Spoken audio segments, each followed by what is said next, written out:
Science versus religion की बहस कोई नया मुद्दा नहीं है, बल्कि ये बहस तो सदियों से चली आ रही है।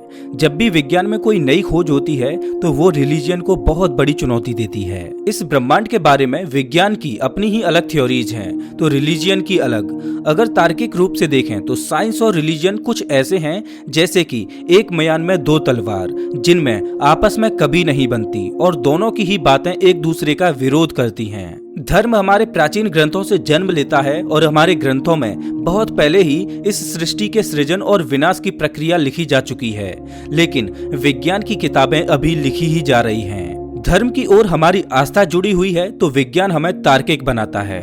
अब समझ नहीं आता कि इन दोनों में से कौन सही है तो कौन गलत, और आज की इस 21वीं सदी में हमें किसे चुनना चाहिए, साइंस या रिलीजियन। दोस्तों, इस वीडियो का मकसद किसी भी धर्म या धार्मिक भावनाओं को ठेस पहुंचाना नहीं है।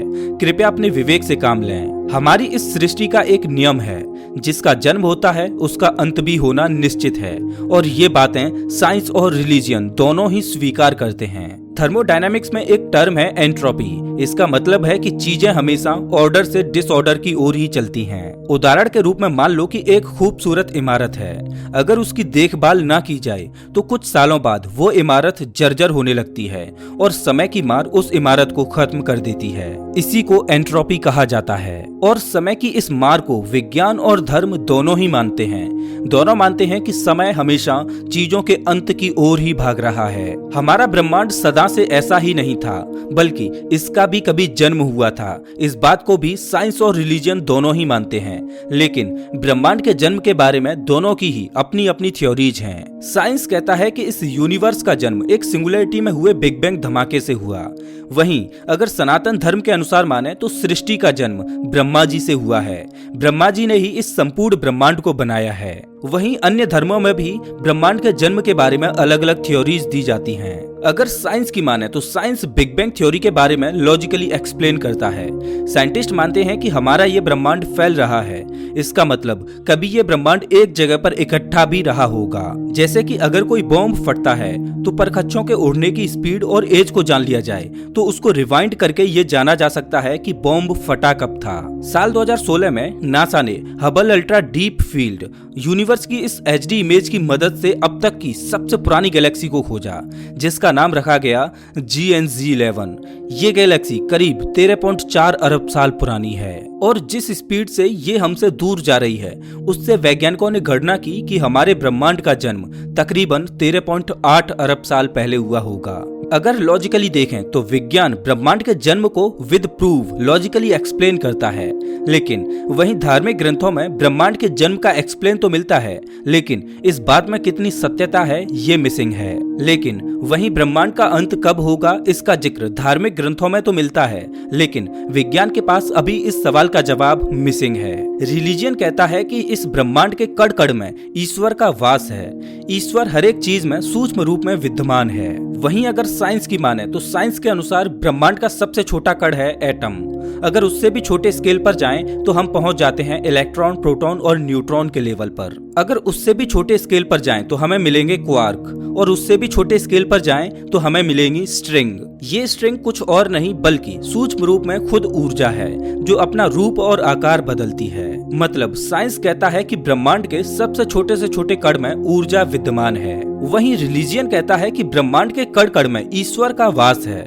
तो क्या जो ईश्वर है वो ऊर्जा का ही एक रूप है, जो छोटे से छोटे कण में भी सूक्ष्म ऊर्जा के रूप में विद्यमान है? वैसे रिलीजियन में ये भी कहा जाता है कि ईश्वर निराकार है, उसका ना कोई आदि है ना अंत है।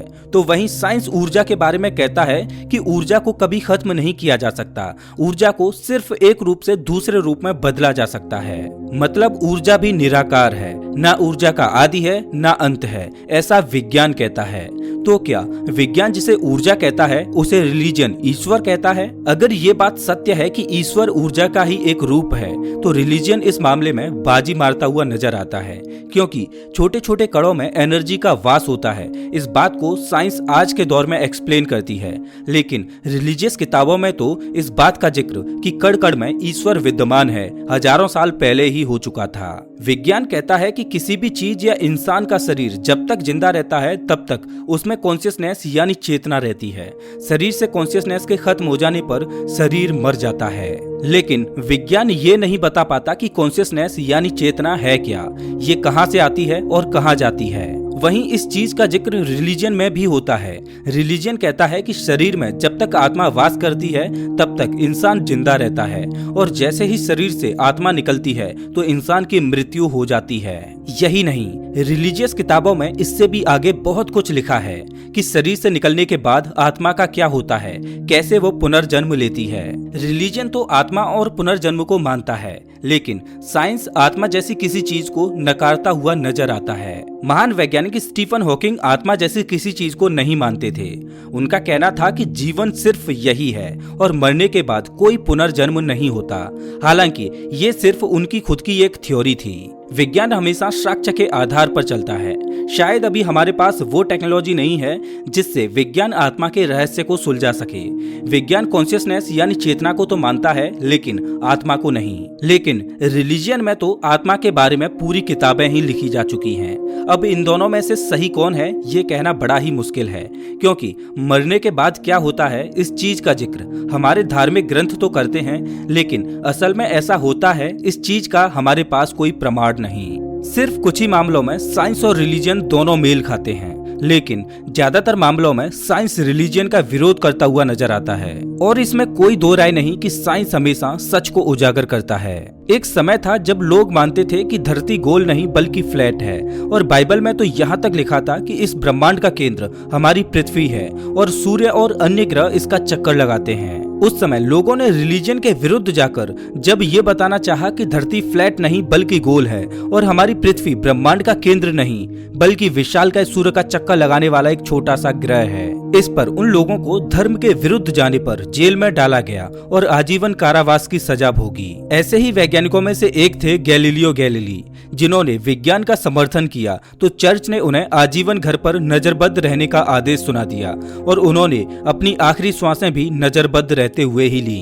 बाद में रिलीजन को भी ये स्वीकार करना पड़ा कि गैलीलियो जो कह रहे थे वो सत्य था, लेकिन तब तक गैलीलियो इस दुनिया से चल बसे थे। वैसे आज भी विज्ञान यूनिवर्स के उन रहस्यों को समझने में जुटा है जिनको धार्मिक ग्रंथों में बहुत पहले ही एक्सप्लेन किया जा चुका है। लेकिन जितना भी विज्ञान ने यूनिवर्स के बारे में जाना है वो रियल फैक्ट्स और लॉजिक पर आधारित है। रिलीजियस किताबें कहती हैं कि इस धरती पर इंसान हमेशा से हैं और हर एक धर्म में इंसानों के उद्गम के बारे में वर्णन होता है।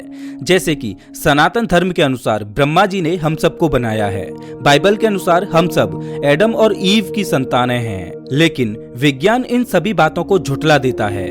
विज्ञान की तो इंसानों के उद्गम के बारे में अलग ही थ्योरी है। चार्ल्स डार्विन की इवोल्यूशन थ्योरी के अनुसार हम इंसानों का विकास लाखों करोड़ों सालों में बंदरों से हुआ है और विज्ञान इस बात के साक्ष्य भी देता है, क्योंकि समय समय पर खुदाई में हमारे पूर्वजों के अवशेष मिलते रहते हैं। लेकिन इसमें भी रिलीजियस लोगों का एक सवाल है कि अगर इंसान बंदरों से विकसित हुए तो आज के बंदर इंसान क्यों नहीं बने। तो इस सवाल का भी जवाब विज्ञान देता है।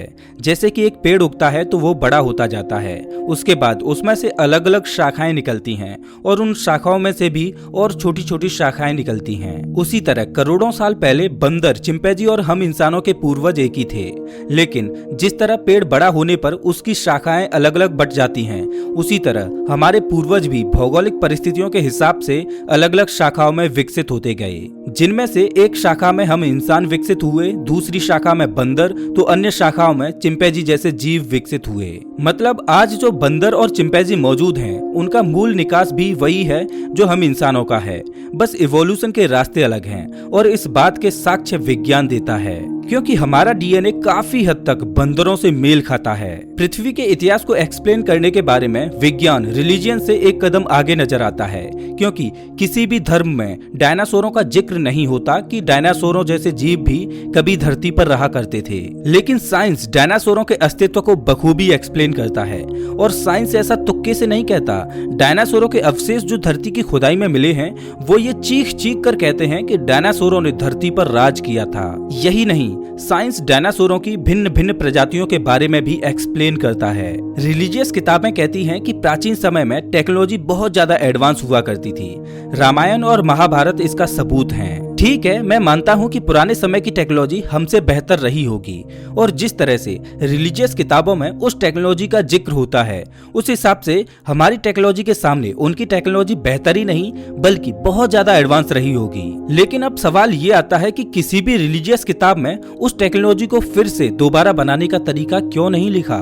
आज साइंस ने जितनी भी टेक्नोलॉजी को जन्म दिया है, उन सभी टेक्नोलॉजी को फिर से रिक्रिएट करने का तरीका हमारी साइंस बुक्स में लिख दिया गया है और स्कूल कॉलेजों में उस टेक्नोलॉजी को पढ़ाया भी जाता है। खैर, मुझे लगता है कि प्राचीन समय की टेक्नोलॉजी को फिर से रिक्रिएट करने का तरीका उस समय की साइंस किताबों में जरूर लिखा गया होगा। मैं ऐसा इसलिए कह रहा हूँ क्योंकि 12वीं सदी में बख्तियार खिलजी भारत आया और उसने दुनिया की सबसे बड़ी लाइब्रेरी नालंदा की लाइब्रेरी में आग लगा दी।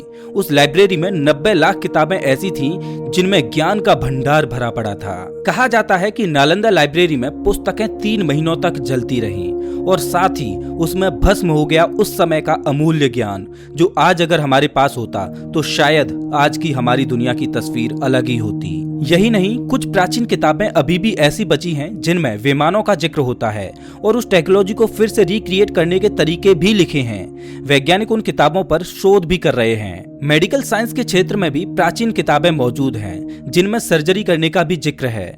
ऐसी ही एक किताब है सुश्रुत संहिता, जो प्राचीन समय के मेडिकल साइंस को एक्सप्लेन करती है। दोस्तों, 90 लाख किताबें कोई छोटा नंबर नहीं है।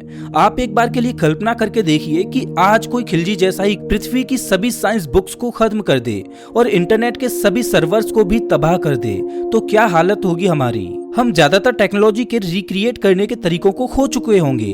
खैर, बात हो रही थी साइंस वर्सेस रिलीजन की। आज समाज 2 गुटों में बटा हुआ है, नास्तिक और आस्तिक। आस्तिक तो हम बचपन से ही बन जाते हैं, क्योंकि हमें बचपन से ही हमारे माता पिताओं के द्वारा धर्म के बारे में बताया जाता है। लेकिन जैसे ही हम स्कूल जाना शुरू करते हैं तो वहाँ पर हम विज्ञान को पढ़ते हैं और इस ब्रह्मांड को विज्ञान की नजरों से देखते हैं। तब हम धीरे धीरे रिलीजियस किताबों से मुंह फेरने लगते हैं, और ऐसा होना स्वाभाविक भी है क्योंकि विज्ञान हमें हमारे मन में उठ रहे सवालों के जवाब लॉजिकली देता है, जो हमें संतुष्ट करता है। लेकिन यही चीज रिलीजियस बुक्स में मिसिंग है। अब सवाल ये आता है कि क्या हमें आस्तिक होना चाहिए या नास्तिक। तो मुझे ऐसा लगता है कि आप आस्तिक हो या नास्तिक, इससे कोई फर्क नहीं पड़ता। फर्क सिर्फ इस बात से पड़ता है कि आप अपने धर्म को मानते हो या नहीं। कुछ लोग कहते हैं कि मेरा तो कर्म ही धर्म है, लेकिन मुझे ऐसा लगता है कि ये बात पूर्णतः सत्य नहीं है, क्योंकि कर्म से धर्म का जन्म नहीं होता, बल्कि धर्म से कर्म का जन्म होता है। उदाहरण के लिए, आप चोरी चकारी लूटपाट करते हो, लोगों की हत्या करते हो, तो ऐसे में आप जो काम कर रहे हो वो तो आपका कर्म ही हुआ ना। तो क्या आपका जो कर्म है वही धर्म है? नहीं। धर्म हमें बताता है कि हमें चोरी चकारी लूटपाट नहीं करनी चाहिए, किसी की हत्या नहीं करनी चाहिए। मतलब धर्म हमें अच्छा कर्म करना सिखाता है। आज दुनिया के किसी भी धर्म को आप उठाकर देख लो, किसी भी धर्म में आपको गलत काम करने का पाठ नहीं पढ़ाया जाता। सभी धर्मों में आपको अच्छे कर्म करना ही सिखाया जाता है। लेकिन आज लोगों ने धर्म की अलग ही परिभाषा बना ली है। आज लोग हिंदू, मुस्लिम, सिख, ईसाई करते रहते हैं और धर्म के नाम पर झगड़ते रहते हैं और समाज को अलग अलग गुटों में बांट देते हैं। अरे, जिसने इस जहां को बनाया, हमें बनाया, उसने किसी धर्म को नहीं बनाया।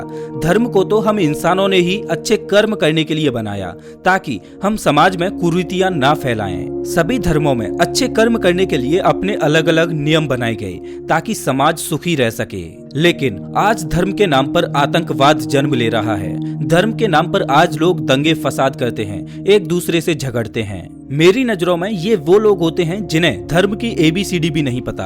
अगर उन्होंने अपने धर्म को पढ़ा होता तो वो हिंसा की ओर रुख ना करते।